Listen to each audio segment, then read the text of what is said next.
Remercier le président de la République, Laurent Gbagbo. Pendant le pèlerinage 2004, la communauté musulmane a envoyé 130 pèlerins à la Mecque, sous le couvert du président de la République. Plus de 250 millions ont été offerts par le chef de l'État pour loger tous les pèlerins musulmans à la Mecque et à Médine. Le chef de l'État a offert gracieusement un avion de plus de 150 millions aux derniers pèlerins musulmans qui n'ont pas pu effectuer le pèlerinage à la Mecque. Ainsi, ils ont pu se rendre au lieu saint de l'islam. Le chef de l'État a également mis à la disposition des musulmans de Côte d'Ivoire. Chaque pèlerin a obtenu la somme de 200 000 francs pour mener à bien son pèlerinage au lieu saint de l'islam.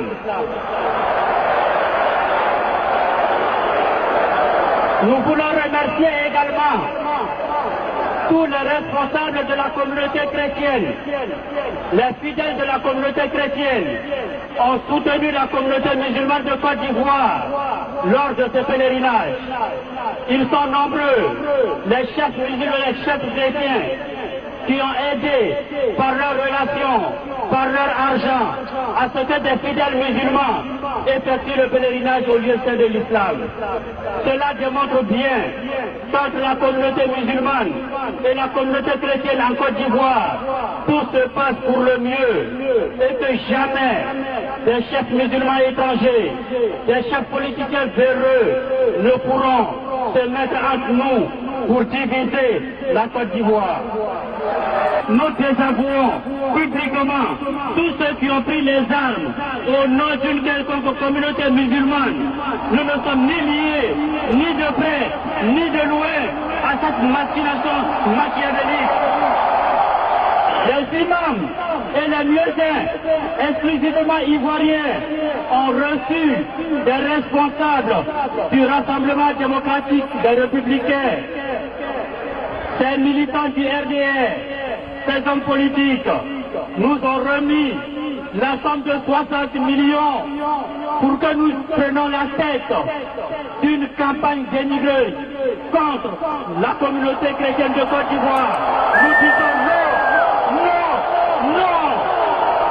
Nous préférons la liberté et l'indépendance de la Côte d'Ivoire dans la pauvreté, à l'opulence, dans l'esclavage et la destruction de la Côte d'Ivoire. Assalamu alaikum. Vous avez entendu? Le RDR a décaissé 60 millions pour donner aux musulmans, aux muezzins et aux imams de Côte d'Ivoire, avec qui ils entament une campagne de dénigrement contre les chrétiens. Je répète la partie là. Le RDR de Dramane Ouattara a décaissé plus de 60 millions pour donner aux musulmans, pour dénigrer pour mener une campagne de dénigrement contre les musulmans, les chrétiens. Vous avez compris ça? Vous avez compris ça?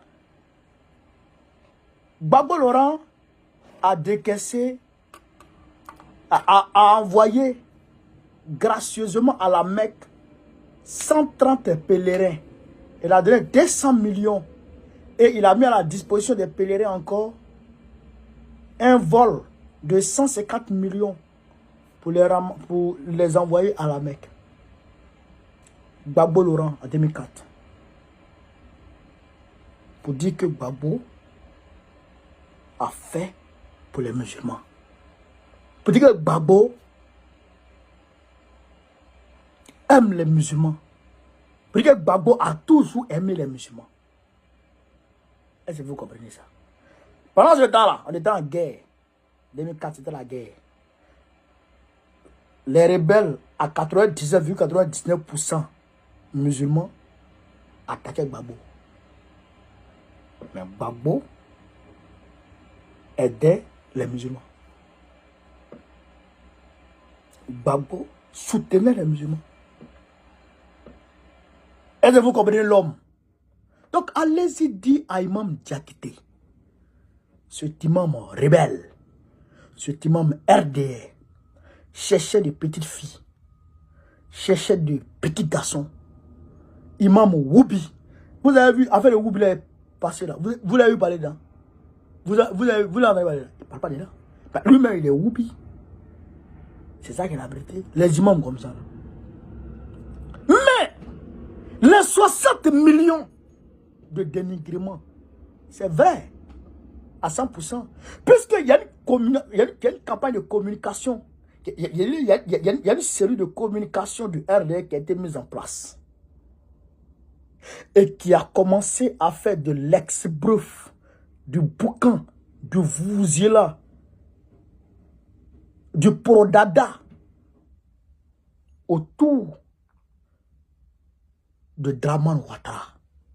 C'est là qu'on a commencé à apprendre que Draman Ouattara aurait redressé l'économie du Japon, redressé l'économie de ceci, redressé l'économie de là, qu'il avait un bateau et que sur le bateau, il était marqué Nambitou Sissé, qu'il avait un jet privé, que le jet privé c'était marqué dessus Ado la solution.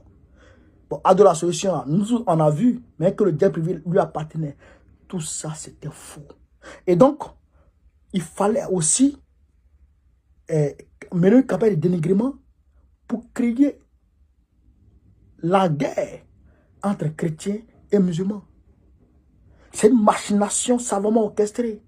Une machination machiavélique qui a été savamment orchestrée pour nous mettre en palabre, pour que les musulmans et chrétiens se regardent en chaîne de faïence, pour que la guerre civile fasse rage, afin qu'on accuse Gbagbo de tout ça. Mais quand ils ont refusé, quand les musulmans ont refusé, certes, beaucoup de musulmans ont refusé, mais les rebelles eux-mêmes, ils ont fait le travail à la place des musulmans. Ils sont allés attaquer des églises. Ils ont brûlé des églises. Et les mêmes sont les brûlés des mosquées.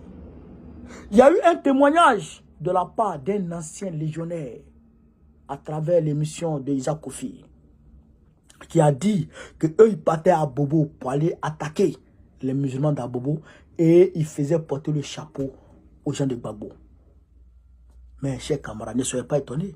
Le même témoignage a été donné par un autre gars au niveau de tout ça, de Kidal. Les gens se faisaient passer pour les terreaux, les Ivoiriens, les militaires ivoiriens envoyés par Sakara Kone se faisaient passer pour les terreaux. Ils partaient tuer les Dogons. La nuit et matin, ils font croire aux Dogons qu'eux, ils ont vu les Peuls venir tuer les Dogons. Et les Dogons se lèvent pour aller tuer les Peuls. Et vice-versa. Les gens s'entretuaient. Et ils ont fait ça en Côte d'Ivoire. C'est le plan de Babylone. Grâce à Dieu, aujourd'hui, on voit clair. Grâce à la résistance de Gbagbo, grâce au génie de Gbagbo, grâce au sens élevé, immensément élevé du panafricanisme, du patriotisme, du nationalisme du président Laurent Gbagbo, il a pu quand même éviter ce chaos aux Ivoiriens. Il a pu éviter le scénario du Rwanda aux Ivoiriens. C'est pourquoi aujourd'hui, il a accepté de mettre sa vie entre parenthèses pour sauver ce qui pouvait être sauvé. Ce qu'il y a eu, ce qui s'est passé à l'ouest du pays. Aujourd'hui, on sait qui est accusé parce que ce n'est pas les civils qui se sont entretués. Non, c'est les rebelles qui ont tué les civils.